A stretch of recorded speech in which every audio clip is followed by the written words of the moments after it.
Welcome to Fiction Audiobooks. If you enjoy the content, like and subscribing would be greatly appreciated. If you have any recommendations for novels, comment below. Please join my Patreon at https://www.patreon.com/fictionaudiobook. Chapter 1, A Voice in the Dark. In a complete pitch-black environment, a small silhouette made of light, in the shape of a grown man, remained sitting in lotus position, seemingly floating. He doesn't remember how he got here. His last memories were of him on his own house, a shitty place to be honest. Well, it's not like anything in his life ever worked out. It felt like the world wanted to screw him over in everything he tried. After years of trying, he gave up on improving and dedicated his life to surviving. And so, he went like that for nearly 30 years, until suddenly he woke up on this place. Where the hell is this place? I have been here for what it felt like months, years, and nothing happens. It feels like a dream, but when we're dreaming, the last thing we think is that we are, well, dreaming. It's so odd. He waited and waited, his sanity slowly crumbling until he heard voices, not one, not two, but several, almost talking at the same time, the exact same words. In his head it felt like it was the voice of the world communicating with him. We finally meet. Welcome to the abyss of nothing, my young anomaly. Looking around and finding nothing but pure darkness, he just gives up on trying to understand the situation. Well, at least I have the voices in my head to talk to now. I won't be as lonely anymore. After a brief period of silence, a small chuckle echoed through the darkness. Well, it seems I made you wait a bit, young anomaly. Why don't we have a chat? I can assure you that I am no voice in your head. Shrugging and knowing that he is complete powerless and exhausted after who knows how long of waiting, all he wanted to do is get it over with. Is he dead? Alive? Drugged? At this point, after who knows how long, he simply doesn't care anymore. Very well. Voice. Let's talk. How are you today? Do you hang around these parts very often? He asked back with a chuckle. If he is dead, at least he is going out with some dignity. Even if it's just a shitty lame joke. Yes, actually, I hang around here all the time, for a very, very long time. How about you? Do you often hang around here? He chuckles and answers, well, for the past God knows how long. So yeah. I've been hanging around here for quite a bit. You are right, I know exactly how long you have been here. I would say 1,233 days. I could say the exact hours, minutes, and seconds, but considering the number of days, would a few hours actually matter? He laughs out loud, ha ha ha ha ha, so you are telling me that you are God? He shakes his head, you sounds more like a ROB than the God. Oh. Why do you think so? The God wouldn't have to ask that question, the God would already know the answer. If his face had anything other than light, he would have been grinning at this point. Touché, my young anomaly, touché. He shrugs and asks, what's up with that whole young anomaly thing? Is that how you call dead people? Why do you think you are dead? Don't change the subject. After making me wait for 1,233 days, you could at least answer a question. And to answer you. Would we meet in a place like this if I was alive? A fair point. Well, to tell you the truth, you are not dead. Your soul was brought here, but you are not dead. In fact, your soul is not even an actual soul, it's more like an artificial soul created by an anomaly. The reason why you suffered your whole life was because of your artificial soul. You see, your world rejects you, and because of it, its will is bent to go against you. The fact that you survived almost 30 years is actually quite impressive. He was obviously quite shocked by the revelation, but it didn't take much for him to accept it as truth. That explains a lot, and raises even more questions. Well, you are not the first and certainly not the last. It's uncommon but not considered rare. Most humans like that die when they're still inside their mother's wombs. The percentage that survives usually dies on their early years, below 5 years old, but you, my young anomaly, survived 30 years, that's some impressive feat. If he had an eyebrow, he would have raised it. Is that so? So, what I am here for? A prize. Another chuckle echoes through the void. Yes, actually is more like an opportunity. An artificial soul is quite unique in many ways. Yes, it is deadly, but it also presents you with a unique feature. You can travel to other world through transmigration, while natural souls can only be reincarnated there. The difference is on the details. So you are going to ice-guy me? You know, I really hate that word. Recently, many souls coming from your universe have been asking me that when they meet me for their afterlife guidance. It got really annoying. So, what happened to them? What else? Reincarnation cycle, hell or heaven or purgatory, it all depends. I won't explain to you how the afterlife system works. To be honest, you have no right to know how it works. You are just a mortal. Fair point. So, what now? We would like to employ you for a job. By accepting this job, we will tinker your soul so you won't have to deal with the whole world turning against you ever again, among other perks. After a brief silence, a thunderous laughter echoes through the dark space. Ha ha ha ha ha ha ha, you are telling me that a god wants to employ me? A mortal. Ha ha ha ha ha ha ha. Even his light body couldn't remain on the sitting position anymore. He rolled through the void laughing like a maniac. The voice waited in silence for several minutes until the laugh stopped and the man could regain his bearings. Wow, I would have probably died if I was back in my body after laughing this much. Considering how your world wanted to get rid of you, I agree. You would have probably chalked on a fly that was, conveniently, close to your mouth, the voice replies with a deadpan voice. So petty for an omnipotent being, huh? He shrugs. So, what's this job and why do you need me to do it? Recently, due to an error in our system, many natural souls were given an opportunity to reincarnate with their memories in other worlds. Some of them abused the error and caused many disasters, some even caused their world to be destroyed and others annihilated entire races for their selfish reasons. Although there is plenty of lives on the multiverse, it happens often enough to overload us with an ungodly number of souls to process. So, we came up with this idea of sending others to deal with them since we cannot directly affect any mortal plane, stupid rules and regulations. He nods in understanding but raises a question, but why would I do it then? I mean, I rather reincarnate like them and live my life on my own terms instead of having a job to deal with. Good question. First, the error is being solved, so after it's done there won't be that issue anymore. Memories will be wiped once one reincarnates.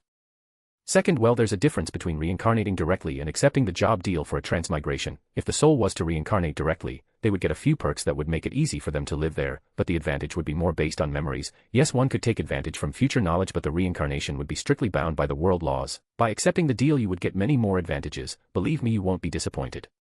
And third, artificial souls have some little details about them, so you wouldn't be able to enjoy an afterlife retirement. Listen, you aren't the first to take this job, and there's a line of others just like you for me to deal with after we finish our talk.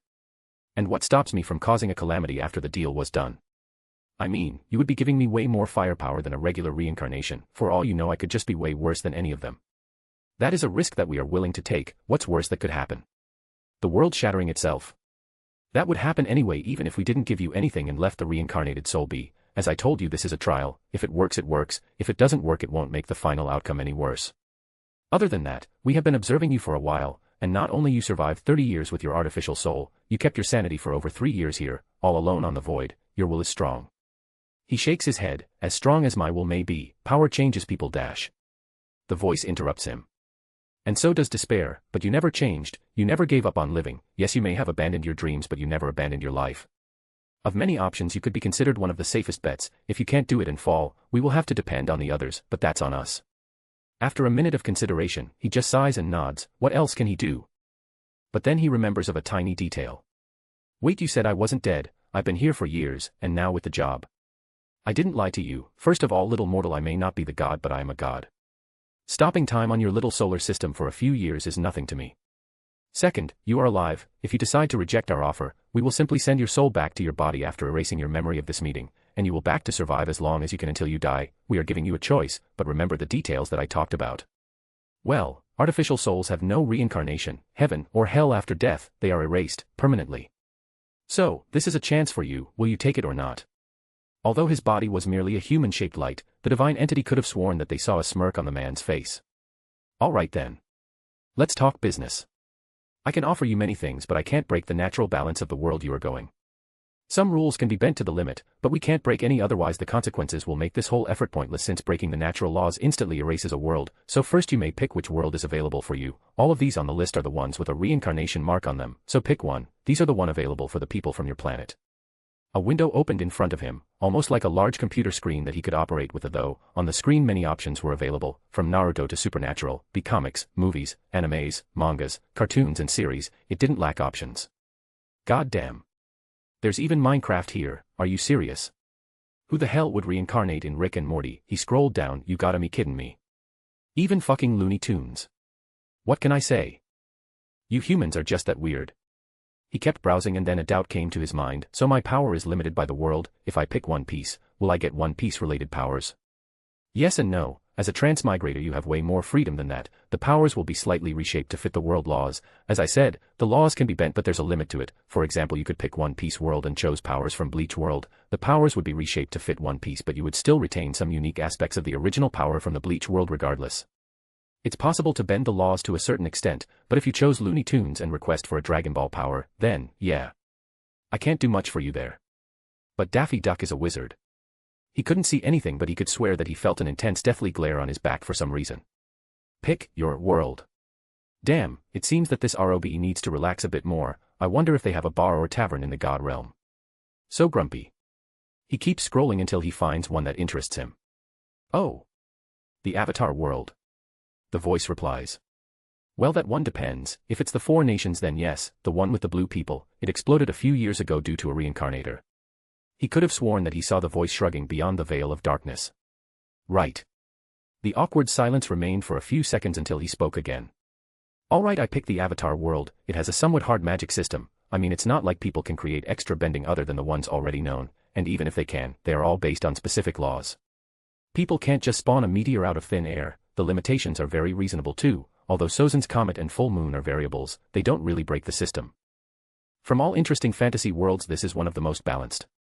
You seems to have thought about it for quite some time. Are you one of those weirdos that dream of being reincarnated or transmigrated to another world? Hey. I take offense in that. If you were in my place, facing the world laws that are trying to destroy you, you would also try to find escapism in fantasy. Fair enough. So, what about my powers? How do we do that now that we got the world selected? That's very simple. I will give you 1 wish and 5 knowledge points. The wish is your basic power source, so pick it carefully. If you select a system as a wish, all I will give you is a system strictly limited by the laws of Avatar. You will be powerful but not unstoppable by any means. Picking a system alone is often a bad idea. I don't know why people like them so much. Yes, you can grow stronger faster, but picking a smart wish can easily overshadow that advantage. There's no inventory space. Either, that would be a power on its own. Remember, your wish will be reshaped or nerfed to fit the world. Don't expect to retain 100% of your choice. In past cases we had people dying because of that. They requested Saitama's power and didn't listen to me. All they got was an eternal bald head. He just shrugs. He also didn't like systems. Yes, they are good to help track of progress and details, but the system is usually a support thing, not main power. Without a main power and only a system, he believes that he could easily become a very strong bender, but only to the limits of bending, nothing above that, and probably not even an avatar, just a regular bending master. And since he is going to live his life in another world, he don't want endless grind for petty stat points. He wants to make his new life worth living. He kept in silence for a while, thinking of the possibilities. I need a strong base, some power that keeps me in line with the world laws so it doesn't diminish too much to the point of becoming useless. Scion. Probably not possible. It would be nerfed to the ground. A devil fruit. Possibly a Logia would work, but no, not when there's waterbenders around. That by itself is a huge weakness, and I don't even know the limitations of the world laws. For all I know, they can downgrade Goro Goro no Mi into a slightly more powerful lightning bending, and Mera Mera no Mi to regular fire bending. Wait. The voice said 1 wish, not 1 power. If my wish has more than just a single power and all of them just fit, he grins, thinking of the possible loophole. A powerful bender to the point of being a one-man army, deadly, badass, good-looking, with a fighting style that can easily adapt to the Avatar world, and more importantly, someone that I would accept becoming. It makes no sense to start this journey just for the sake of power. I want to enjoy this life. He raises his head. I wish to become Uchiha Madara. Chapter 2, Let's Talk Business. He raises his head. I wish to become Uchiha Madara. There was a choke sound echoing through the void as soon as he said his wish. Why, you gotta be kidding me. That dash. He instantly interrupted the voice. You said 1 wish, not 1 power, again. Is all on the details. If he could grin, he would have a massive evil grin from ear to ear on his face right now. That's. Are you going back on your word? God. You can't have the full power of Uchiha Madara. The world laws won't bend that much. It's impossible. But that's what we are doing here. It's all a negotiation. Let's talk business. How can we balance it? He suddenly incarnated his inner lawyer, fighting for his own cause. No, Rinnegan. That's impossible. You even said yourself that you didn't want people spawning meteors. Fair enough. He waves his hands dismissively. Honestly, he didn't care about the Rinnegan. He didn't pick Madara just for his power, but he will try to squeeze every single possibility out of this god. All I want is an eternal Mangekyo Sharingan and I'm fine. It's also impossible. The ocular powers of each eye will break the laws. He thinks for a second. Without the eye powers, having a Mangekyo Sharingan becomes quite useless except for. Give me a 3-Tomo Sharingan that also allows me to use Susanoo without blindness then. It's not too unbalanced. How is that not unbalanced? Susanoo is a freaking war god. The spirit world exists, so such power should be doable if we bend the laws to its limit. Let's see a possible way to make Madara work in the Avatar world. Make me a firebender. You can take all the jutsu away since chi isn't chakra. I just want my talent for firebending being equal to Madara's talent for ninjutsu. Replace the chakra pool for an equivalent chi pool. The Susanoo can be treated like a guardian spirit under my control or something, and the defense should be roughly similar to Aang on his ultimate Avatar state against Ozai. See. Easy. Easy, you say. The voice stopped talking for a bit. although it's stretching to the point of nearly breaking the laws. It's possible, the Sharingan would be an outlandish power but not to the point of being incompatible with some spirit powers. No six paths, no Kyubi summon, no Mokuton. Since he accepted being a firebender, he won't be able to use actual justice since it's not compatible with Avatar's chi, no Izanagi or Izanami. Wait. The Genjutsu, it's out of limits. Why? Illusions are a thing that more than one spirit can do, energy bending is a thing. And it's not limited by the world laws of bending. Anyone could technically learn, even if they already are an elemental bender or not a bender at all. We can link Genjutsu with energy bending or something like that. Only basic illusions, nothing on the level of Mangekyo Sharingan. He nods. Fair enough. Phew, on your power will be that then. He shakes his head. No no no. I didn't ask just for Uchiha bloodline as power, I asked to be Uchiha Madara. Although I lost many of his ultimate moves, I want the rest of the package. Taijutsu skills, combat experience, appearance, even gunbai, make the gunbai reflect the bending back to its bender, and it consumes my chi every time it does. It's not that unbalanced. All I want to keep is my own personality and memories. None of this would be worth it if I just cease to exist and becomes the actual Madara. I want to enjoy my life. I think I deserve it. He shrugs. All right. By the way, you really went for the overpowered wish, huh? He shakes his head. That's not it. You see, Madara wasn't my first thought. Itachi was, but I knew you would freak out about Genjutsu. And although even after the balancing Itachi would still remain quite strong, why settle for that when I can go for Madara?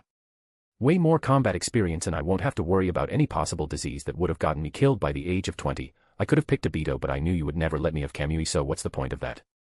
He also didn't know if by picking Obito he would have gone to the Avatar world with a half-destroyed face and mutilated body and a single eye. It isn't worth the risk if you can just pick a better wish. Very well, but the gunbai will have a simple spirit fused with it so it can reflect things. It will only activate with the Sharingan, but anyone else can just take it and use it as a regular weapon. By no means it can be summoned back to your hand, or anything like that, so don't lose it. After that a soft glow spread all over the light in human form, indicating that the wish was granted. An evil grin would have been all over his face right now if it was possible the voice didn't reject the details. It was so fixed on the big stuff that it forgot a tiny bit detail. Madara chakra pool is massive. Turning that amount into chi would make me have near unlimited chi when compared to ordinary people. Hell, I bet only an avatar in the avatar state would be able to outlast me since that they get unlimited chi in that state, and that's not even considering the destructive power, adding. Susanoo. Heh. I can win. If the voice had a head, it would be having a nasty headache now. Now about the 5 knowledge points we are giving you, you don't have to worry about Madara-related skills, you will already know them all as they come with his experience that you asked, but things related to the Avatar world will demand using one of the points that we gave you. The Genjutsu is part of package, but any extra energy bending would require for you to learn and comprehend on your own. He stops to think for a bit. He knows a lot about Avatar, more than a lot considering that he knows everything that was possible to know from Aang's awakening to the end of Legend of Korra. Small things in between are irrelevant and could be learned as he goes, and there was 100 years of war before Aang, but considering how everything was around the existence of the Avatar, most of the needed stuff was already known, except for some obscure knowledge that the show didn't go too much into detail. Fist knowledge would be. I want to know all languages from the Avatar and spirit world, how speak, write and read them. Smart. It's a detail that most people would skip. As I said, anything from the Avatar world would be unknown, and language, how to write and read in its various forms would obviously be unknown to a transmigrator. With click sound, another glow appears around him. The knowledge was acquired. I want to know how to achieve immortality. At least biological immortality is becoming ageless. The key of the question is on the how. If he asked if there was a way, the voice could just answer with a yes or no, but asking how it gives him direction, and perhaps a possibility of using another knowledge point to get it. It may cost 2 out of his limited 5 points, but come on, eternal youth is worth it, isn't it? He might be able to find this information in Wan Tong's library, but have you seen the size of that place? He might die of old age before finding a clue about it. He is no avatar. The spirit won't spare his time to help him. Are you willing to sacrifice 1 point just to know that? He nods. Sigh. It's related to opening your chakras. Done on a specific way will give you many useful perks. It won't directly empower you but will make you highly immune to many things, and age is one of them. Eternal youth is impossible, but you will earn a greatly increased longevity. On top of that, once you reach your peak, your body will only age again on the final 10 years of your life. Eternal youth, or as you said, biological immortality, should be considered a curse for a mortal, not a blessing. He stops for a second, and stares at the void for several seconds thinking of what he just heard. Things are more beautiful because we are fated to die, huh? Well, I can't disagree with the voice. I doubt I could attach myself to anything if actually had immortality. It's just, who never wished to remain young forever. Perhaps it's just my fear of death due to my past life. Sigh. But it is as the voice said, after a certain point it will become like a curse. Watching everyone around me die while I remain, just thinking about it already depresses me. I could share the knowledge and keep them alive too, but How many generations can I keep doing that before we all lose our sanity and our humanity? If that's the case, my soul will be destroyed after my death because I am an anomaly. Is it really worth it? Now, I understand your worry, but I said I would tinker your soul, so when the time comes, you will not be destroyed, you will come to me for your final judgment, you won't be able to reincarnate but heaven's door will be open for you just like a natural soul. I know that now you think that we could just fix all the others like you, but it is as I said, although uncommon, it's not rare, there's too many like you, we would have to spend a tremendous effort just for that goal, and we are. Talking about the multiverse here, it's not just humans, it's not just a bunch of planets, it's a nearly endless universes, even for us it's difficult. He nods. From the perspective of an earthling is really hard to imagine the scale, just like saying something is 10 million times the temperature of the sun, we can tell it's absurdly hot but we have no way of understanding the actual scale, our imagination is limited by our knowledge. Very wise words, to think you had that much wisdom in you. To think that you had that much sass in you. They both laugh for a while, then they go back to their negotiation. So, what else you want? You have 3 points left. I want all the knowledge you can give me related to the chakras, how to open them and everything. Though so, another glow appears around him. 2 more. I want the knowledge of the best firebending technique in existence, including the best chi breathing technique to improve my chi pool. Very funny, you think I'm one of these ROBs that accept 3 wishes in one because they were requested together. The language one was acceptable because there aren't many languages in the Avatar world, and the knowledge itself it's quite simple, but this one will cost you your 2 last points, is that what you want? He sighs, well it was worth the shot, well I will have to learn conventional energy bending on my own. If Amon achieved it on his own, so can I. I might not have blood bending but I refuse to believe that there's only one way to do it. Nodding he replies, yes, it's acceptable, was a pleasure doing business with you. Voice. And 2 more glows appear around him, one after the other. Ha ha ha, yes it was very entertaining, I hope I don't see you anytime soon. Yeah I don't want to see you soon either, but when I come back I hope you welcome me as an old friend. Sure, so should I send you 2 years before Aang's awakening? Is that acceptable? Wait, do I have a choice? More like a time frame. I can't send you too far back otherwise the butterfly effect would be disastrous. I am sending you there to help the world not to ruin it. How far back can I go? I can send you 10 years before Aang's awakening, right after Katara and Sokka's mother is taken. Saving her would bring them joy but it could put the fate of the world in danger, so I can't allow it to happen, but sending you that far on the past will add some limitations on you until roughly 2 years before story begins. Fair point, and when will my reincarnator friend arrive? Any hunting tips? I don't know, it is marked for reincarnation so I assume it will be at some point in the timeline. Keep an eye out for outlandish things. Reincarnators have an awful habit of using their knowledge openly, be it creating technology or bringing food recipes from their world. They are pretty easy to spot, the same for you. Being Madara and all that. Noted, by the way, if they are good people, should I kill them regardless? I will leave that to your judgment. This is a trial and humans are quite unpredictable creatures. Who knows, perhaps the reincarnator is good-hearted and you just earned yourself a free life in the Avatar world to enjoy. He laughs, ha ha ha, that would be nice. He stares at the portal appearing behind him. It almost looks like the hyperspace jump from Star Wars, floating towards the portal without looking back, but then shouts. Be a champ and send me to the Southern Air Temple please. I don't want to appear in the middle of Ba Sing Se sewers or God forbid, Ozai's restroom. He hears a loud laugh from behind. It seems that the entity really is amusing and fun. Do they miss this kind of carefree talk? Who knows, perhaps most souls don't talk like that to a godlike being with untold powers. He wonders if being a god is boring. But just as he reaches the portal a final glow appears around him. Instinctively turning around he starts to be sucked into the portal and hears a booming voice. Consider this a parting gift, so you can play ninja in the Avatar world. And like that everything disappears, his consciousness is gone and when he finally wakes up, he finds himself laying down on a stone floor, staring at a broken ceiling, gentle clouds drifting through the sky and gentle bird sounds in the distance. Leaning forward on a sitting position, he looks around the ruins of the Southern Air Temple, quite well preserved if you ignore a few broken walls and ceilings. Looking at himself for a bit he notices that he is wearing black robes, like the ones Madara used to wear when walking around Konoha. Then he looks at his hands, small childlike hands perhaps 8 years old. Motherfucker. They could have told me about the age thing. Sigh. So these are the limitations of going this far back. Standing up he walks to a balcony like staring down the mountain, inhaling the pure air. At least it gives me more time to learn and master everything before I grow up. Turning around Madara walks back inside the temple with a satisfied smirk. Let's do this. Chapter 3, Into the Avatar World. Looking around the temple, Madara could imagine how beautiful this place was on its prime. Right now small snowflakes were already falling. It seems that it's the beginning of the winter. 10 years. Assuming that Aang awakened precisely 100 years after the beginning of the war, I can presume that right now is around 90 AG, perhaps 89 AG, or 91 AG, well who cares? Looking around he felt melancholy, to think that such peaceful place was the target of a genocide.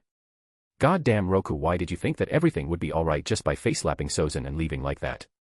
Sozin was a monster, but you had your fair share of the blame for all of this. How naive you were.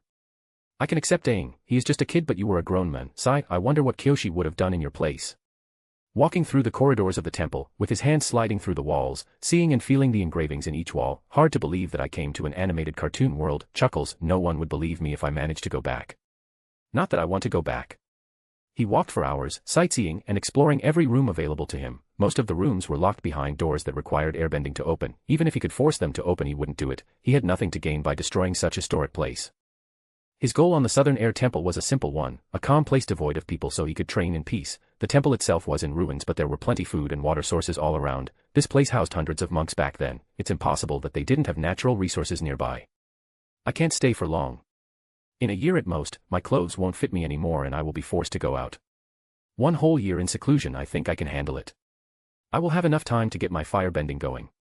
I also don't know exact dates. I know Katara's mom is already gone by now, but what about Iroha's son? If I save him, would Iroha fight for the throne? Probably. Would he win? That's tricky. Ozai will already have the royal court under his leash. That and the current Fire Lord's death timing was a bit too convenient, wasn't it? Almost like it was pre-planned. Variables, too many variables. But then again, I am not here to save the world. That's the Avatar's job. I'm here to track a reincarnator. It's just that, knowing that I can prevent good people from suffering tragedies while doing nothing leaves a really bad taste in my mouth. Fucking butterflies. Sigh, for all I know, saving Iroha's son might prevent him from giving up the crown. A possible civil war would start and it would help destabilize the Fire Nation and slow down the invasion a bit. But on the long run, Ozai will probably win. He is ambitious enough to defend his claim and ruthless enough to play dirty, and if Iroha actually go against him, I doubt Ozai would spare his brother. Hell, even his father might have died by his schemes. And without Uncle Iroha, many things will change for the worst, the more I interfere with certain key events. More and more the responsibility will fall on my shoulders. I don't want to be the one facing Ozai to end the war. That's the Avatar's fucking job. Looking around, he spot many places with natural resources, from vegetables and fruits to clean water sources. Looking at his mirror image on the water, he wasn't shocked by what he saw. His height was a bit over 4 foot tall, his long black mane was quite short, around shoulder length but already covering half of his face. Sharp black eyes that displayed wisdom and curiosity. Would you look at that? I might grow up to be a lady killer in the Avatar world. I mean, considering how easy fucking Sokka got girls all over him. I don't think I will suffer at all. Satisfied with what he saw and his discoveries, he turned around and kept exploring the abandoned temple. Reaching the main training area of the temple, he spotted something that he completely forgot standing right on the center, his gunbai, an exact replica of Madara's. He couldn't help but grin as he walked close to it. This is way too big for me right now. I can't wield it with a child's body. I wouldn't even be able to walk properly with it attached to my back. Better keep it safe inside the temple until then. No one comes to this place anymore, otherwise people would have looted the old firebender's armor scattered all over this place. They could go for a decent price anywhere. It's wartime and resources are finite. It's not even easy to reach up here without a flying bison or technology. He grabbed it with both hands and carried to the corner of the training room. Now, it's time to learn how to dance. Days passed, the snow started to get heavier and heavier. No more grass could be seen covering the outdoor grounds, only a white layer of snow. Bursts of fire exploded through the training grounds as young Madara kept punching, kicking, spinning, jumping. His body was young, but he had peak Madara's combat experience. He just needed to adapt his firebending knowledge to his already developed fighting style. He discovered that although his experience and knowledge regarding Madara's combat style and technique was flawless, he couldn't bring it to 100% effectiveness. He reached around 50 to 60% of it. Why? His body, his stride was not long enough. He was not tall enough, the reach of his arms was not far enough. Madara's experience was based on a grown man's body, not a 8-year-old child. While an adult Madara would need 1 step to reach his enemy, he needed 1.5. It may not sound much, but it makes a huge difference in actual battle. For some reason he also noticed he had the habit of spitting fire through his mouth. He thought about it and came to the conclusion that it was because of the real Madara's experience in combat. Back in the Naruto world, katan was mainly through their mouths. He can recreate basically every katan through firebending, but he is having problems with actual bending. His body and experience were not used to punch and kick fire. Luckily, he had the firebending knowledge from the voice to slowly fix that issue. Regardless of knowledge, it was hard. Days turned into weeks, and weeks turned into months. It's not about being a prodigy. Madara was far above the standard level of talent of those so-called prodigies, but everything takes time. It's not just pushing the fire out that was achieved on the first day. It was merging it with combat. It was control, finesse, and muscle memory. This is the Avatar world. Here power does not just level up, it's less about raw power and more about your control over it. Otherwise old Zuko would spam Azula's blue fire since it is a leveled up version of regular fire, but he couldn't do it even after decades of training. Why? He assumed that Azula was born with a tremendous chi pool, and instead of training to outlast her opponents with her chi reserves, she decided to burn double or triple the amount of chi to increase the intensity of the flames and destroy her opponents instantly. Heh. That's quite like her, isn't it? During his meals he ate simple vegetables and fruits that he found around the place. There was many sources of water available, so he could easily have enough to drink and even a small river to bath. He also used his firebending to hunt some birds that flew close enough to enter his reach. To be honest, it tasted bland, but he was enjoying life. For the first time he could sleep without having to keep an eye open for any calamity that the world decided to throw on him. He took his time meditating during the sunrise before his training, and during the sunset right after. Bending was not just physical, it was spiritual as well, and he for sure knew he needed to calm himself down. Living 30 years under fear of death leaves a mark on anyone's psyche. He could finally calm down and search for his inner peace. Perhaps this was Iroha's way, who knows? He doesn't have a system to tell him in numbers his precise amount of chi. All he knows is what his body could endure by quantifying through time. At the beginning he noticed that after a healthy dinner, 8 hours sleep and a decent breakfast, he could keep practicing firebending non-stop for about 4 hours. That is a huge discovery and display how massive his chi pool is. 4 hours of constant firebending until his fire starts failing him. He never saw anyone in the show fighting for more than half an hour before feeling exhausted. After 1 year of training his clothes could still fit him well, since they were quite loose to begin with. They are not dirty since he washed them constantly and never wore anything other than his pants during his training, but he knew that in a few months to half year at most he would need to go down. It's better to go down while not looking like a clown wearing clothes that clearly doesn't fit him. He is Uchiha Madara now. Have some dignity, man. Looking down he could see a sea of clouds covering the base of the mountain where the Southern Air Temple was situated. Gulp. I really didn't think this through, did I? He started jumping around and started warming up his body while talking to himself. You can do it. You are Uchiha fucking Madara. Just a big piece of rock won't stop you. He first looked around for some rope, but the few pieces of rope he found were not optimal in any way. He won't trust his life to that. He slowly climbed down, subtle movements, always keeping in check if there was a loose stone to avoid. Easy now, there's no hurry. We have 9 fucking years. We can take all the time in the world to climb down this bitch-ass mountain. He managed to climb down for about 10 minutes until he lost his grip on the stone wall. He knew he fucked up. Shit. He closed his eyes, preparing himself for the impact while screaming to the top of his lungs. Although he could soften the fall with firebending, or even use fire to glide back to the mountain Azula style, but he was not a native of this world. He was here for 1 year, as a 21st century person that was used to be screwed by the world in anything he ever tried. His first reaction was fear, but then after a few seconds he felt nothing. Just a gentle breeze. Then he noticed he was not falling. Opening his eyes, he saw something that made his brain suffer from lag. He was at the exact same place. He didn't fall a single inch, with both of his feet touching the stone wall, just like a true shinobi from Naruto world. Madara then remembered what the voice said when he gave his final gift right as he entered the tunnel. That motherfuck, he stopped himself from cursing. It was a very precious gift after all. Who knows if the voice can hear him and just take his gift back as easy as they gave him. Why risk it? God damn it, they could have told me. At least they could have left a note by the gunby like, hey, by the way, I gave you the ability to walk on surfaces. That would have saved me so much stress and time. I bet I lost at least 10 years of my lifespan. I bet you did that on purpose. And just like that, another childlike scream echoed through the stone peaks of the Southern Air Temple, with no one to hear it. Running down the mountain with his Naruto-style run, it didn't take long for him to see the base of the mountain. At least my body remembered it. God damn it, man. Me, the almighty and imposing Uchiha Madara, screaming like a child. Good thing no one knows. He narrowed his eyes dangerously, and no one will ever find out. Chapter 4, A Warm Welcome. Through the forest that spreads below the Patola mountain range, the mountain range where the Southern Air Temple is located, the blur of a 9-year-old Madara can be spotted. Jumping from tree branch to tree branch to tree branch, he is smiling from one ear to the other. I knew it would be fun, but damn, traveling like a shinobi is awesome. After a 8-hour-long travel, he finally stops by the beach, carrying on his back an improvised bag made with the old ropes he found at the temple. He would never trust those to climb up and down, but using them to help him carry things, especially food, was more than a good deal. Taking a deep breath, he sits down and puts what he was carrying on his back on top of a rock. Running through the forest for 8 hours straight is quite exhausting. That and running down the mountain's surface drained my chi like crazy. Why can't they just add a manual to these things? Learning through experience isn't always pleasant. Sigh. 8 long hours and not a sign of civilization. I really didn't think this through. There must be a way out of this place that isn't a flying bison or a ship. I doubt I will find either of them around these parts, and I don't know if I can run on water as much as I can run down the mountain. On Naruto those two did not follow the exact same rules. I feel that water walking will drain me way more, and the closest civilization is quite far away. I'm already very tired. looking around enjoying the view of the ocean during the sunset and eating some fruits that he picked on his way here. Not a bad life, he grins. At least no civilization means I don't need to worry about being robbed while sleeping outdoors. After eating he found himself a comfortable spot to rest and used his firebending to light up a campfire to keep himself warm, since snow is starting to fall again. After that he sat down and leaned back on a rock. Tomorrow, I need to find a way out of this island, otherwise I will have to go all the way back to the temple. I didn't find a single lake or river down here. Luckily the fruits helped me a bit with my thirst as well. And just like that everything went dark and was welcome to the dreamlands.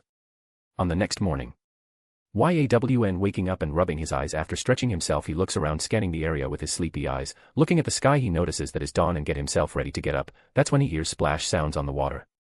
Alarmed he looks at the sound direction and sees something that bring a huge grin to his face. Yeah. That will work. Not only that, but it will be fun as hell.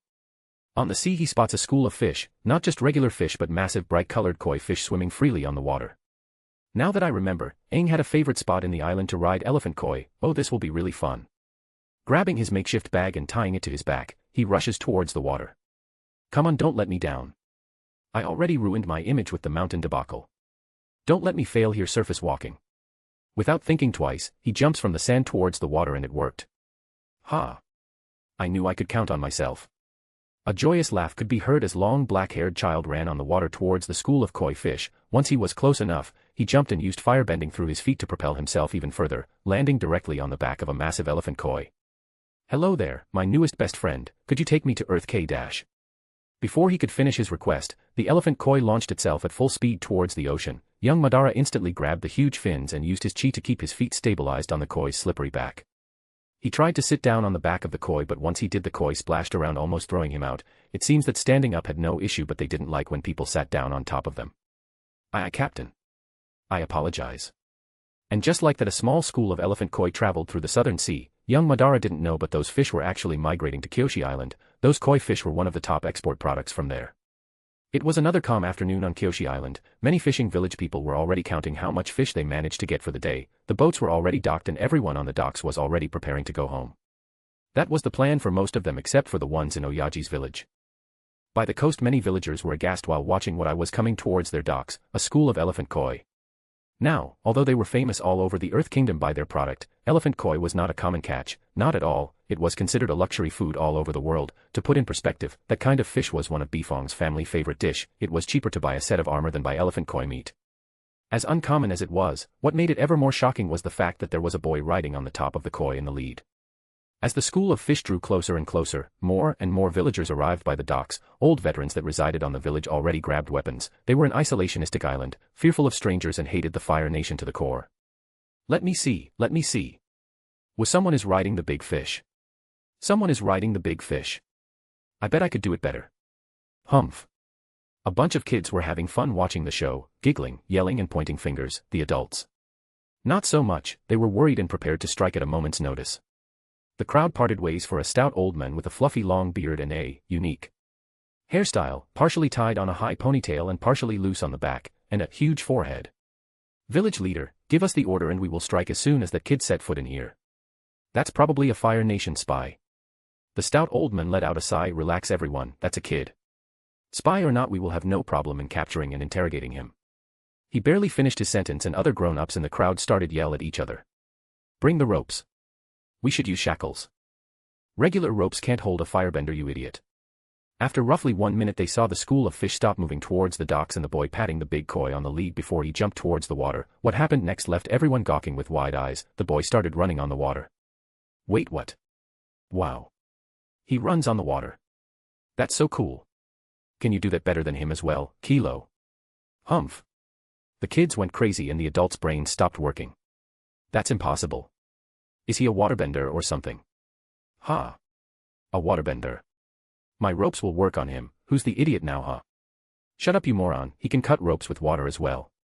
I got the shackles. I got the shackles.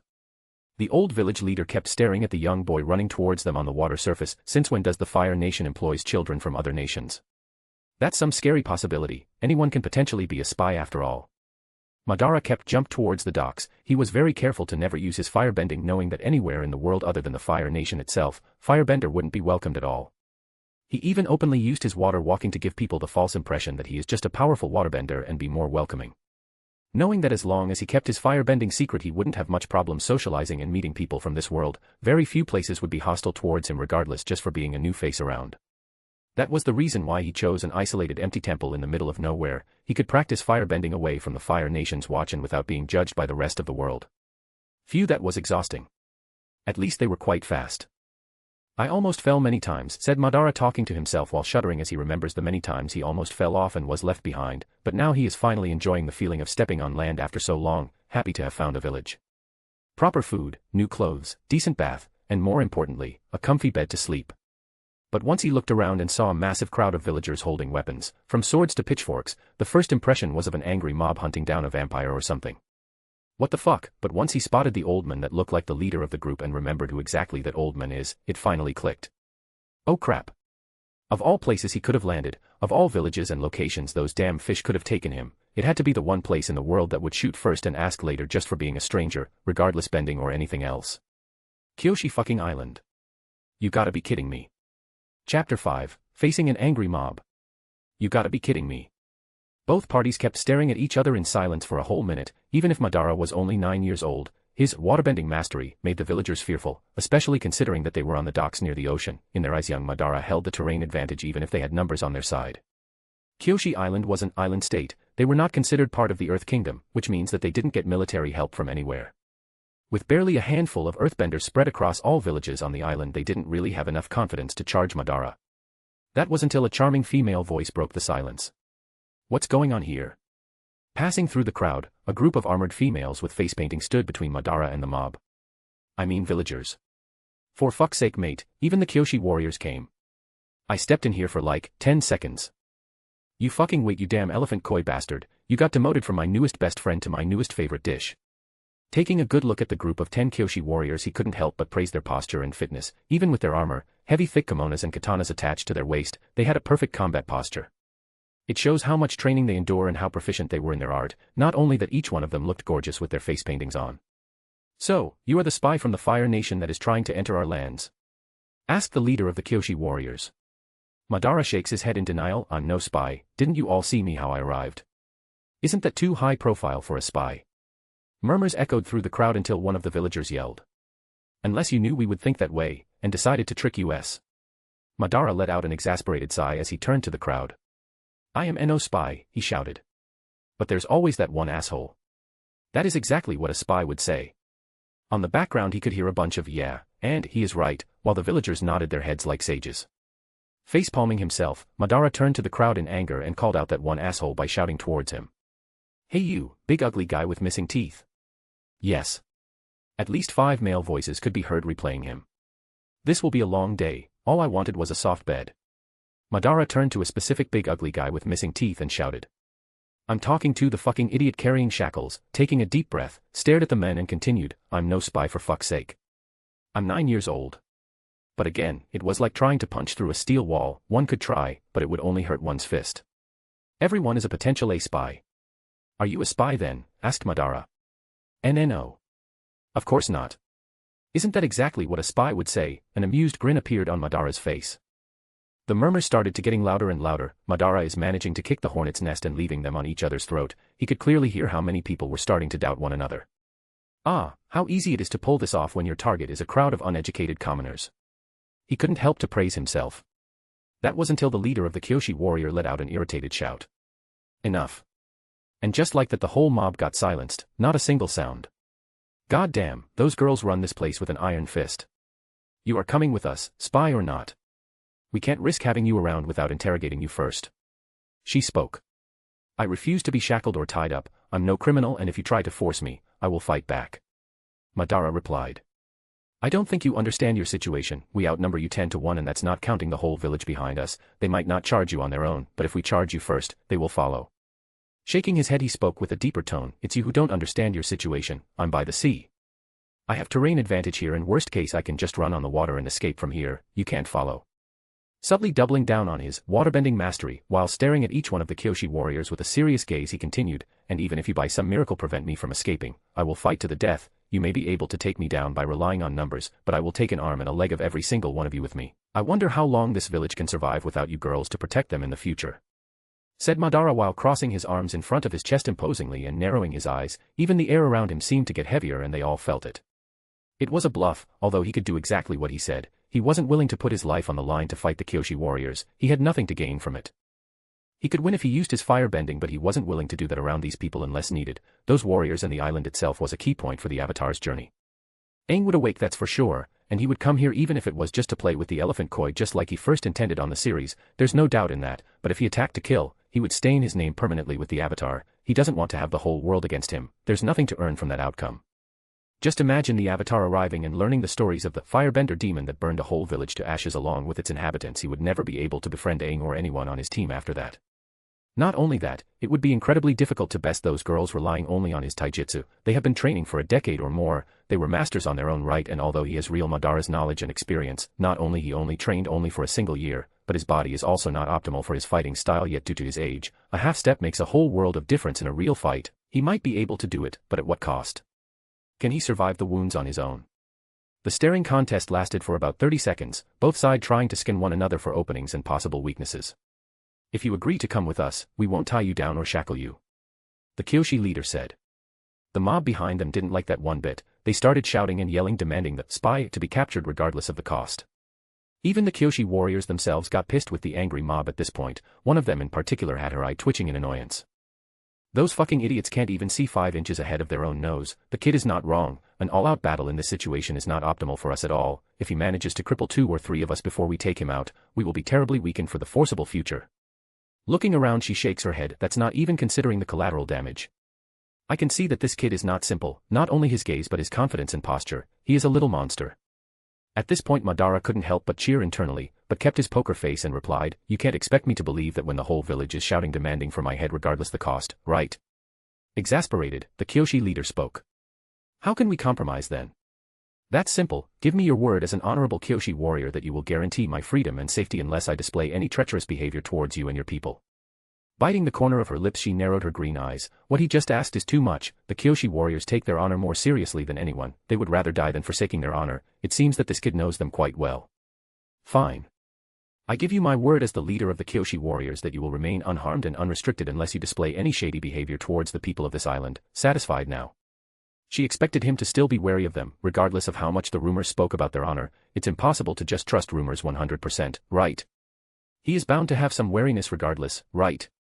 Madara smiled and relaxed instantly, completely abandoning his battle-ready posture and walked leisurely towards them, very satisfied. "Come on, I'm hungry, dirty, and tired. Show me around, will ya?" All that pressure he was emanating was gone. His serious, deep, dark tone was gone. His imposing presence, gone. It's like he became a completely different person. Her eyes went wide and her mouth agape with his instant change of behavior. "It seems I was wrong." With that, the Kyoshi led Madara through an angry, noisy, and ugly crowd of villagers, taking him to an abandoned shack near their barracks. If he is going to stay in here, they will keep an eye on him every second of the day. Not that Madara cared. He was just walking while whistling, without a single ounce of worry. The Kyoshi warrior, named Kira, couldn't help but grin. What an interesting kid. Chapter 6, Kyoshi Island. Madara was escorted to an abandoned shack beside the Kyoshi warriors' training dojo. Once he got settled down, he asked if they could give him some food, water, and some clean clothes. He promised that he would pay it back with labor the next day if possible. Kira, the leader of the Kyoshi warriors, appointed one of the other 9 under her command to stay outside his door for the night. They made no efforts on hiding from Madara that he would be under heavy surveillance, and all he did was shrug.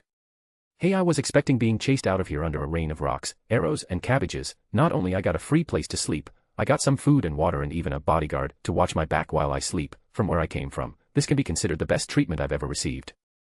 As all the other 9 left, the one staying behind approached Madara. She had long black hair tied on a high ponytail, with bangs covering half of one of her sharp silver-colored eyes. She was average height, 5 feet 5 inches, and had a slim, well-proportioned body with slightly thick lips. If she had black eyes instead of silver, she would look like a proper Uchiha, if she didn't have that thick face painting on. "Let's introduce ourselves. I am Madara. What's your name?" asked Madara. She kept staring at him for a few seconds with an emotionless gaze before answer. "You may call me Fei Lan. I will be responsible for keeping an eye on you for the time being." "Oh, Fei Lan, lovely Nam dash." He got instantly interrupted by her.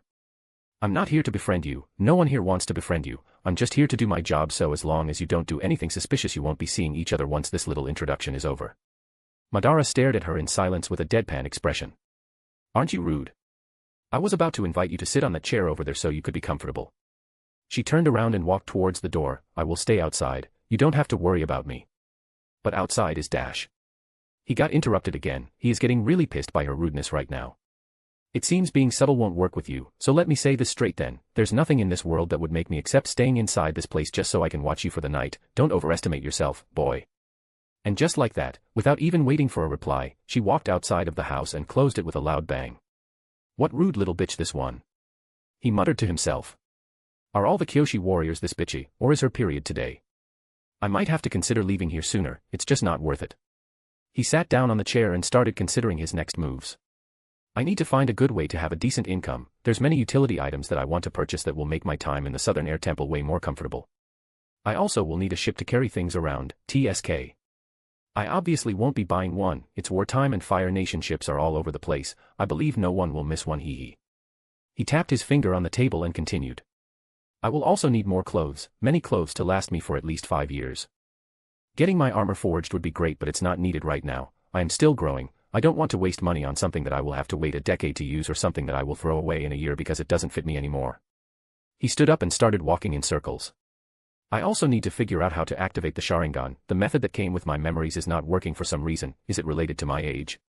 As I expected, the Sharingan here is completely different than in Naruto world. There's no emotions involved and it seems that is related to my chi pool, but I'm not sure of the specifics, and there's also the method for opening my chakras.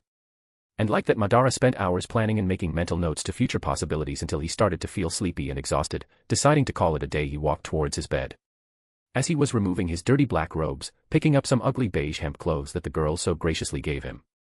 These look like fucking jail clothes. Shaking his head, he wore his hemp pants. When he was about to grab the top, he heard an incredibly loud thunder sound echoing through the island. What followed was a sound of heavy rain. It was the beginning of the winter after all. Kyoshi Island could be considered to be located on a tropical zone of this planet with no snow in sight, and rain during this time of the year was very common. He walked close to one of the windows by the door and looked outside to see the figure of a soaked Kyoshi warrior, with ruined and messy face painting and hair, under the heavy rain with no cover on sight. Would you look at that? He kept staring at her for a while and could clearly tell that her intense glare was on him. Those were not the eyes of someone that was just watching. That gaze was basically telling him subtlety, open the door.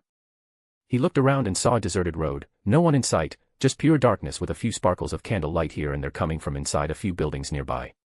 Sadly, I heard that being subtle doesn't seem to work well with me.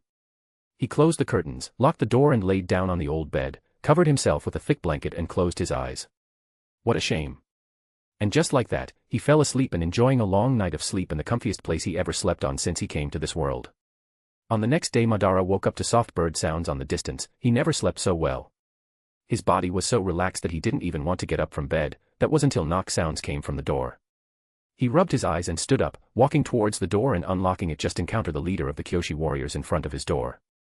Good morning, he said with a sleepy voice and a happy smile. It seems you rested well during the storm last night, said the Kyoshi warrior. What can I say? Rain sounds are cozy and makes me really sleepy. Was a great night. Where is Fei Lan, by the way? She is at the healer's tent. She got really sick and have a nasty fever. I shall take up her job until she gets better. My name is Kira. He displayed sadistic smirk that made Kira's green eye twitch. Oh really? What a shame indeed. After that, Madara left his shack and walked around the village, ignoring the dirty looks that everyone is giving him. This place is very cozy. It resembles Japan's Edo period. If he remembers correctly, Kyoshi Island culture was heavily inspired by Japanese culture, their clothes, armors and even food. Now that he thought about it, the Kyoshi warriors does wield katanas alongside their war fans. The roads were made of dirt, which were obviously wet after a long rainy night with many puddles here and there. The buildings were very traditional. He noticed that there were many stones on top of the roof. He learned from Kira that it's a way to prevent the tiles from detaching and sent flying during heavy storms. Their agriculture was mainly rice, as expected, and the people wore mainly kimonos and sandals, and it seems that during rainy weather they also have a thick coat of hay on their shoulders and carried the traditional Japanese hat, as known as kasa, on their back. All in all, this was a very peaceful society. It would be even better if it wasn't the dirty looks that everyone is giving him everywhere he goes, which it feels odd to him. Yes, they didn't like him. Yes, they had a hostile behavior towards him, but there's something more in those looks. As they walk through the main road, with heavy blacksmith hammering sounds on the background mixed with charts being pulled left and right, Madara can't handle it anymore and turns to Kira. What the hell is going on? Why they are staring at me like that? I might be suspicious, I admit it, but why are they looking at me as if I destroyed their families? Kira was shocked by his question, and a helpless wry smile appeared on her beautiful face. Well, you see, it's a bit complicated. Before she could explain any further, a group of at least 10 kids, all around the age of 5, some younger some a bit older, came running through the houses yelling at each other. You are a spy. I am not a spy, you fucking idiot. I am not the fucking idiot, you are the fucking idiot. The kids kept playing and yelling at each other, repeating the words they listened yesterday at the docks, and that's when it's clicked. Oh. That was the only thing Madara could say. Yeah, I heard that they kept saying that since last night after your grand entrance at the docks. She answered him with a hidden amusement in her voice.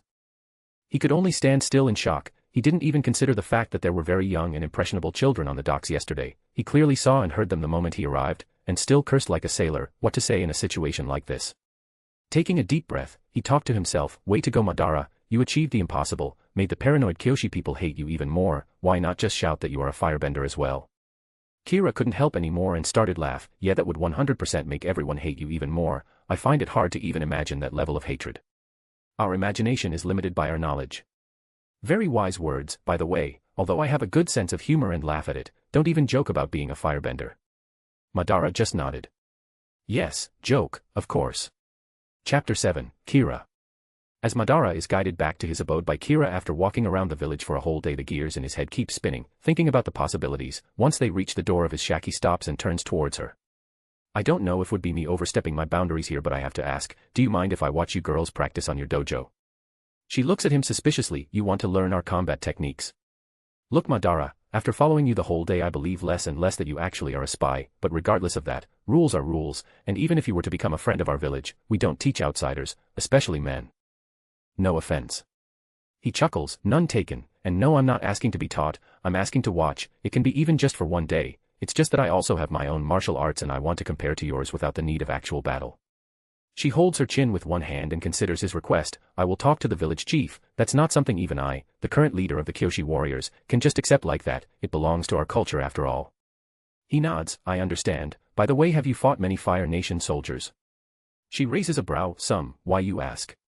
He shrugs. I heard Fire Nation soldiers study on an academy or school or something, and they have a standard combat style. You probably already noticed if you fought them, so once you spar with me you will see how different my combat is compared to them, easing your suspicions of me being a spy, and hopefully loose my metaphorical shackles a little bit. She chuckles. Yeah, that could help your case a bit, but high ranks and nobles tend to have their own family style.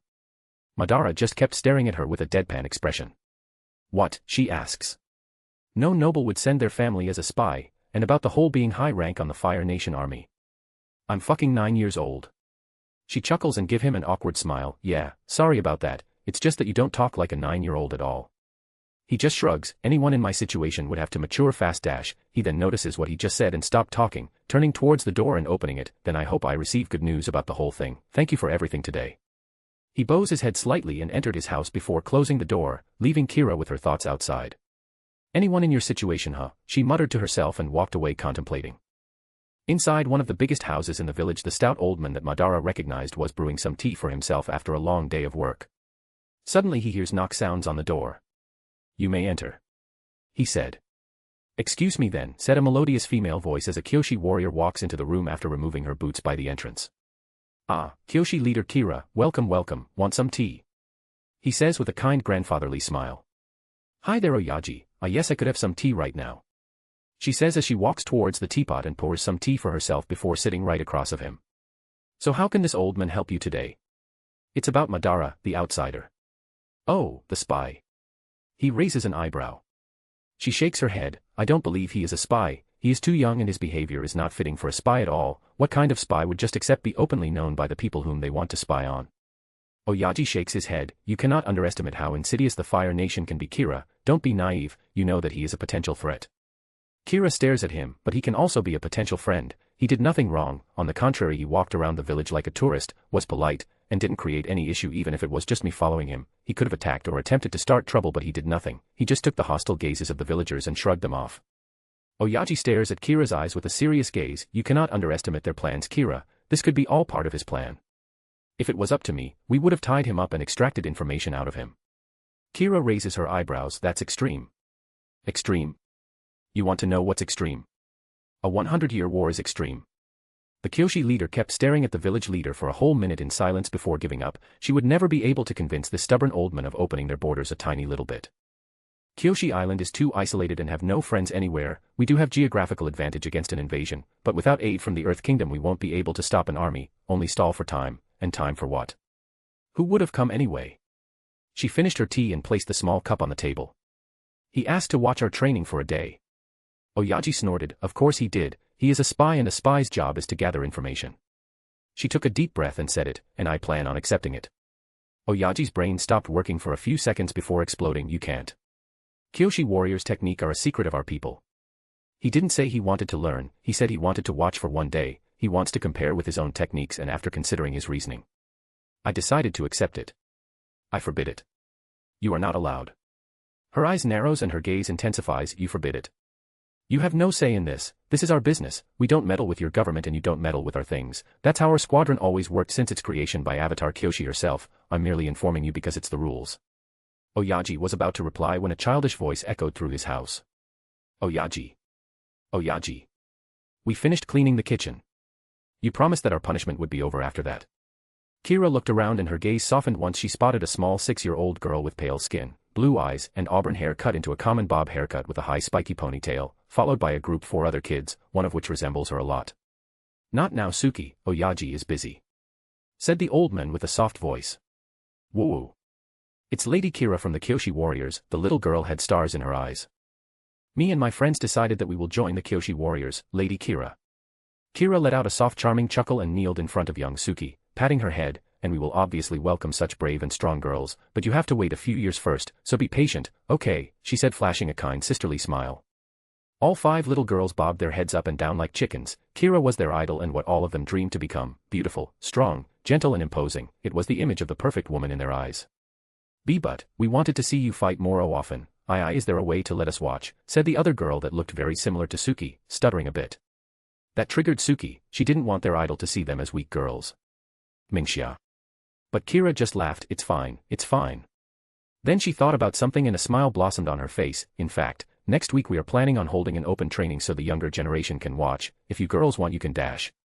She couldn't even finish her words and the young girls started jumping around like the hyperactive children that they were, shouting in excitement. We want. We will be there. Yees. It was so cute that even Oyaji couldn't bring himself to ruin this moment. All he could do was frown as he stared at Kira. What a cunning woman. Then he took a deep breath and nodded. All right, Kira, go ahead and do it, but it will be only once, and I want to be there as well. I will also invite some earthbenders from neighbor villages to come and assist us in case of anything go wrong. Kira said nothing, just nodded and after patting the head of all the other 4 girls she wore her boots, stood up and walked out of the house, leaving Oyaji to suffer from the hyperactiveness of the girls on his own. He could only let an exasperated sigh, turning to the girls with a smile. So, you cleaned the kitchen, huh? Well, it's time for me to do the inspection then. I got to go to the restroom. My tummy doesn't feel good. Madara finished filling his bathtub with water, took his clothes off and jumped in. Although it was nothing more than an oversized bucket that could fit a grown-up, it was more than enough for him. He secretly used his firebending to heat the water until it was the perfect temperature for him. He laid his head on the border of the tub and closed his eyes. Now I have to find a way to earn money, but who would employ a 9-year-old? I doubt that this village will just accept using their own money to pay me considering how they stare at me. Looking at his own body, a 9-year-old doesn't inspire confidence on anyone for any job. The Kyoshi warriors only backed down because they recognized my skills during our stare down, but that's only because they are knowledgeable of martial arts. The ordinary ignorant citizen from this place won't behave the same way. It seems that the Kyoshi warriors are my only hope here. Sigh. I pray that everything works. He frowns. I hate being in a kid's body. People don't trust my skills, people don't trust my words, and I can't even have fun. Going this far back wasn't worth it at all. Chapter 8, Demon. After a whole week of doing nothing all around the town, living of the kind donations that came from Kira, which improved a lot after their talk that day, Madara was putting his black robes on. Today was the day that he was informed that he would be allowed to watch the Kyoshi warriors training, but his goal was not just watch, he will fight. He has to fight. When your words are discredited, when your actions are ignored and only warriors seem to understand you, you have to talk the warriors' language, using your fists.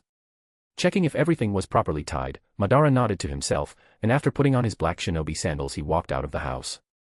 Today the mood of the town was different. He could see quite some new faces around. For someone that explored the village for a whole week, he knew quite a bit about the inhabitants, so new faces could only mean one thing. They are preparing for any trouble. His eyes narrowed and he smirked as he walked to the Kyoshi dojo that was very close to his shack. Let's have some action. As he walked inside the dojo, he noticed that it was already full. Not only the 10 Kyoshi warriors were giving a lecture about combat techniques to young children, even Oyaji, the village leader, was here as well. Not only that, but from the moment he stepped in, Oyaji has been eyeing like a hawk. While taking his sandals off before stepping on the training area, he hears his favorite female voice talking to him. "You have quite unique shoes, don't you?" said Kira as she approached him. He just shrugged like he usually does. "What can I say? It's the kind of shoes that my people usually wear. I never seen or heard of anything like it." "Of course you haven't, the Fire Nation don't have these," he replied with a smirk. She could only reply with a smirk of her own while shaking her head. She noticed that although young Madara had the same carefree speech, tone, and behavior that he usually displayed, today his eyes were sharper. Today he didn't come to be a tourist, today he came as a warrior, to fight. As the lecture kept going, which was just some basic exercises so he didn't put too much attention to it, he turned to Kira and curiously asked. "I see quite a number of boys here. I thought you would only teach girls." She shrugged just like him and replied, "If we can accept an outsider that is a boy to be here, why would we chase away our own?" He couldn't help but snort amused. Her behavior changed a bit since they met. It's almost like she is taking some of his mannerisms. After the lecture there was a series of spars between Kyoshi warriors, nothing extreme and certainly nothing dangerous, but it was enough for Madara to see their combat style. So, they mainly use their hands to attack and grapple, their legs are mainly for movement and stability, a very good style to specialize in using an opponent's strength and weight against them. After the spars were over, one of the Kyoshi warriors came to the center. "Thank you all for coming, I hope you all learned something new to help you improve yourselves." She slightly bowed her head. Proper etiquette was part of being a Kyoshi warrior after all. "But now we will have a final spar. Our visitor will fight with one of us 9. This will be a more serious spar, but I want to let everyone know that this won't be, by any means, lethal. You are welcome to stay and watch if you so desire." Many murmurs spread through the dojo. Only the 10 Kyoshi warriors and Oyaji knew about this spar, so everyone else was obviously shocked. Most of them already got used to Madara's presence on their daily lives and even stopped staring at him when he walked around the village. To think that the young boy would have a serious spar with a trained Kyoshi warrior. Madara was shocked, but by another reason. 9. "Won't you be the one to spar with me?" Kira just shook her head. "No, it wouldn't be appropriate for the leader to spar in this situation. I will be watching the fight to guarantee fairness and the safety of everyone."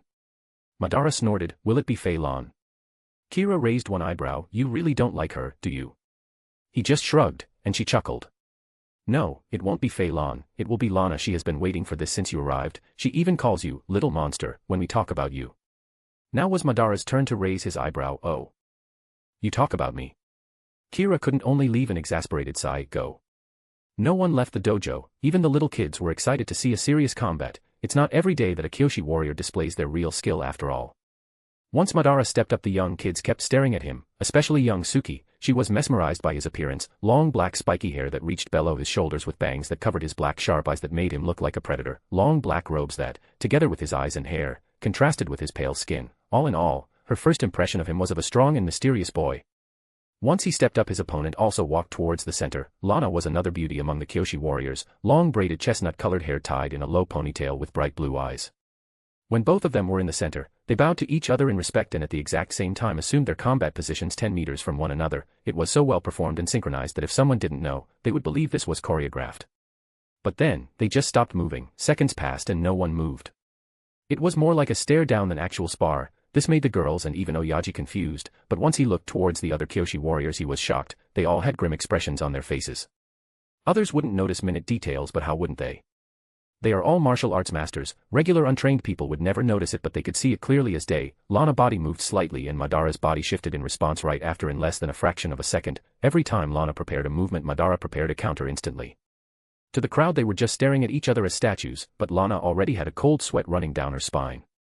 Little monster. What a joke. This boy is a demon. Kira's expression was very grim as she looked at both of them, muttering to herself, his words weren't a bluff. If his skills are half as good as his reflexes and instincts, he could have really crippled us that day on the docks. The other 8 that were sitting in Saiza position beside her couldn't help but give a serious nod. I kept listening to the Agni Kai theme while writing this chapter, so I would recommend the readers to do the same while reading. Madara's presence changed since he assumed his position. His gaze and the pressure he emanated was just like that day on the docks. Right now he isn't a transmigrated person with Madara's powers. Right now he truly is Uchiha Madara. Not coming, eh? If that's the case, he stared at Lana's pretty blue eyes and displayed a sinister grin. Lana, right? Let's dance. In a fraction of a second his body shifted and dashed towards Lana with extreme speed. The girl manages to react but was half-second late. As soon as she moved to grab his arm, he already shifted his feet and landed a heavy blow to her gut with his knee. TUD. Saliva flows out of her mouth. She takes one step back to catch her breath, but Madara isn't letting her. He jumps on a spinning kick aiming her head. She manages to block it, but her posture was broken. The power of that kick made her feel her bones shaking. She grabs his ankle with her free hand, and since he is very light, she spins and throws him upwards with all her strength. She needed some time to recover her posture, and creating a distance would help, but in having him on the air would making him an easy target. But what happened next made her feel despair. Madara did a backflip in the air and landed upside down on the ceiling. Time seemed to stop and she could see his predatory gaze fixed on her, a sinister bloodthirsty smile on his lips. Right after that he instantly dashed towards her again. He flipped on the air, using both his weight and the momentum gained. He landed a heavy axe kick on her right shoulder. Crack. Lana bit her lips, feeling the pain. That arm is gone for the fight, and every inch she moves it she feels a stinging pain. The spar continued. Madara didn't let her even seize initiative. It was a one-sided beatdown and she could only endure it. She is a Kyoshi warrior. She would never give up just like that. The other Kyoshi warriors were even more grim as the time passed. Some of them were closing her fists so hard that their hands were turning white. That's no boy, that's truly a demon in human skin, and he is only 9 years old. Lana could only try to defend with her knees and left arm. She couldn't muster a counterattack at all. Madara was relentless and merciless. He might not be fighting in a life and death battle considering how he aims to incapacitate her and not to kill, but it doesn't diminish the seriousness that he is putting in this fight. After a couple more minutes of combat, Madara landed his knee on the side of her right thigh with his full strength. This time she couldn't help but let her pain out. Arg. Falling on one knee and without being able to use her right arm, she gives up her defenses and lunges a jab towards his face. Madara was startled by her sacrifice and couldn't react in time to dodge the blow completely, so he shifted his body and took the jab on his shoulder. Using the momentum of the blow he went for a final spin. Mid-spin his hands morphed from a close fist to stretched fingers. At that moment Kira's eyes widened, staring at Madara's spear-like hand. He lunged his hand towards Lana's throat like a spear. Time slowed down. Lana could see that spear-like hand moving towards her throat. She had no way to avoid it or block it. If that hit lands, she is dead. Kira instantly starts to stand up trying to stop the spar, but she is too slow and is too far away. Even saying stop would take too long and Lana would be a cold corpse by then. Everyone stopped breathing at the final moment of the spar, and when they thought it would be the end for the Kyoshi warrior, Madara just stopped his hand half-inch from her throat. It was dead silence. No one said a word. Even Kira was stuck on a half-standing up position. That final attack was aiming to take a life. It was not a kind of attack that a 9-year-old could ever use, regardless of how talented and well-trained they were. Madara kept staring at her eyes for a couple seconds as he caught his breath, then he retracted his arm while nodding to her. He offered his hand to help her stand up and she accepted it absent-mindedly. Kira finally came back to her senses and shouted. The spar is over, Madara wins. No one could say a word. There was no cheer, there was only utter dread. This kid. Oyaji kept staring at Madara with his huge forehead covered in sweat. He didn't even use his bending and could already kill a seasoned Kyoshi warrior. He then looked at Lana. If he was a spy, he could have attacked us and we wouldn't even be able to react. I find it hard to believe anyone would dispatch someone like this just to spy on our small little island. He then muttered to himself, potential friend, huh? I pray that you are right, Kira, I truly do. Chapter 9, Final Preparations. Kira helped Lana to get to the healer's hut and led everyone else outside the dojo with the help of the other Kyoshi warriors, all of that while Madara sat on the ground to rest. His shoulder was hurting like crazy. That last strike he took really screwed him. If not for his final move, he didn't know if he could keep fighting aggressively like that, and giving Lana the initiative wouldn't be different from admitting defeat. That woman is strong. To anyone watching the fight it seemed that it was a one-sided beatdown, but he knew better. He had to spend 3 times more stamina than needed. His child body didn't have the same strength as a grown man. Every kick and every punch needed to be done with his full strength behind it, otherwise it would have no effect in battle whatsoever. Not only that, but during fight he felt something. He doesn't know what it was and it was very faint, but he felt something weird with him. As someone who struggled to live during his previous life, he was more than used to dirty his hands with a few things. He never crossed certain lines because he was afraid of the consequences that would for sure come to bite him in the ass, but he was never a soft-hearted person. His goal was to survive, and if he had to play dirty to achieve that he would, so he had no problem in fighting seriously or aim for the head. His thoughts were interrupted by Kira that came back and offered a water skin. He took it and gulped it in a few seconds. Phew, I needed that, thanks. You are welcome, she grinned. That was a nice fight, by the way. To think your small body could pack such punch. Hey, I resent that. Don't use the word small when talking about a man, unless you want that man to really dislike you. She laughed out loud. Well, tell me that after you grow up a bit, okay? This fucking bitch. His eye twitched and he let out a loud laugh together with her. Regardless of her teasing, he couldn't stay angry with her. So, what you think? Did I worsen my situation with your town? She shook her head. I believe that after this everyone will know that if you had bad intentions, you would have no issues in doing it, by the way. She pointed to his shoulder. You better get that checked. Madara loosed his robes a bit to reveal his right shoulder. A huge nasty purple mark spread through his skin. Ouch, she said with a sarcastic tone. Ouch indeed, that will hurt tomorrow, he replied. She turned her sarcastic grin on. That will hurt for at least 5 tomorrows. You know, you are this far from entering my Fei Lan list.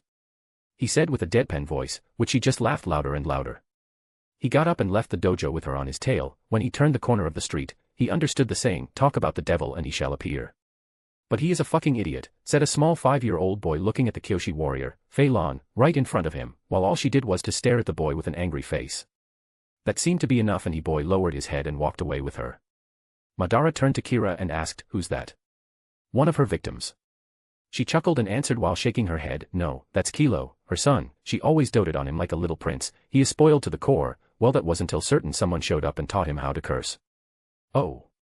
Was all Madara could say. You finally understood, huh? She asked teasingly. Now everything makes sense. I can't even complain about the treatment anymore. She started to laugh out loud again, using her fingers to clean her tears. What's so funny? Asked Madara annoyed. We had a bet about how long would it take for you to figure that out. She answered while still laughing.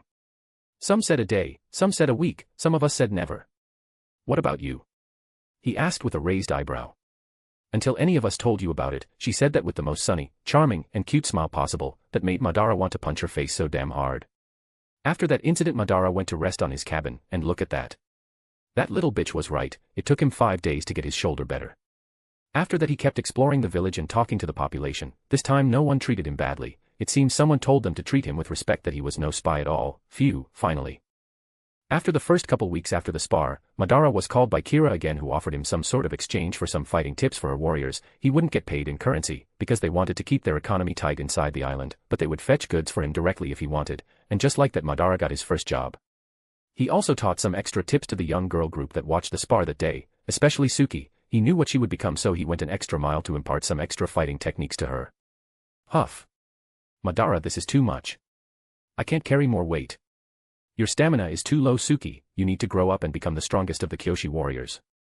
He replied. Just a little break, pretty please, she said, doing her best puppy eyes technique on him.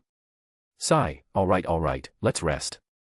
And like that she dropped a big rock from her back and sat down under a tree with him, drinking water and resting her tiny body. You are from outside the island, right? She asked while she gulped her water.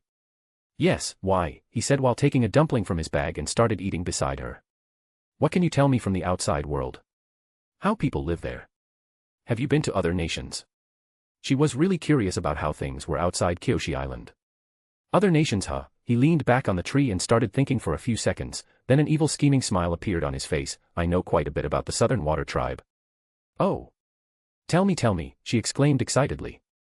He pretended to be reluctant for a bit. Are you sure? I don't know if you will like it.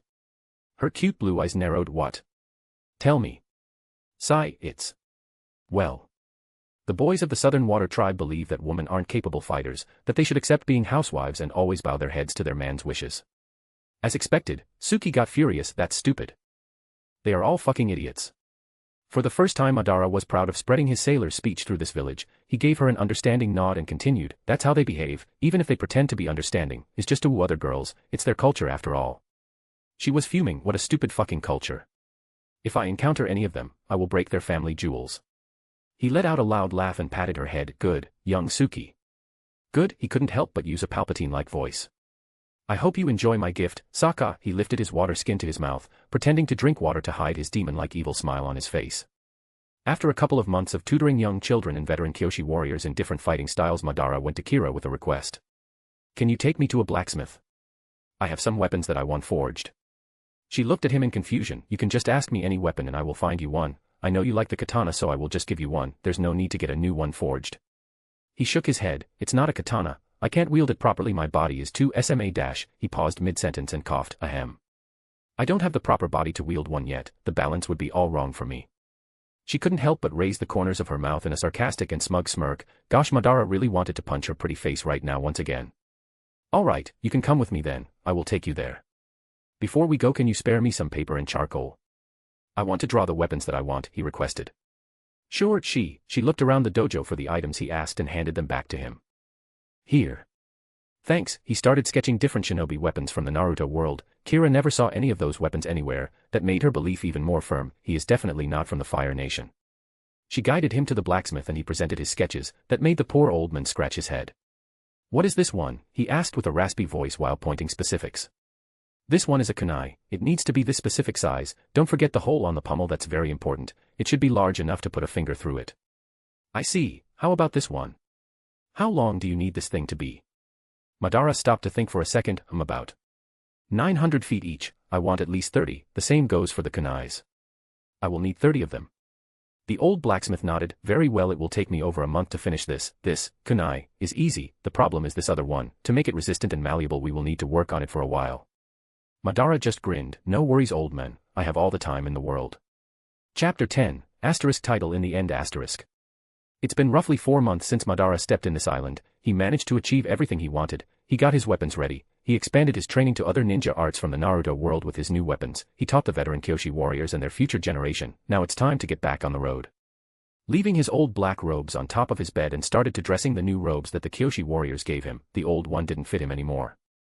He asked for a specific design for his new robes. He wanted to keep his clothes in line with real Madara's style, but he also wanted to have his own touch as well. The new robes were a replica of Darth Maul's Sith robes. The only difference was instead of long black boots, it was long black shinobi sandals, and instead of tight sleeves around his forearms, it was a long loose kimono sleeves. It also had a small Uchiha symbol on the back, not too big, roughly resembling the one on Sasuke's first outfit on Shippuden.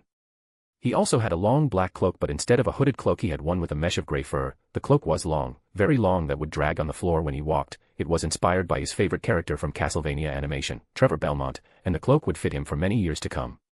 The Kyoshi gave him several different sizes of his robes. He believes that they will last until his growth spur hit, perhaps until 15 or 16 years old.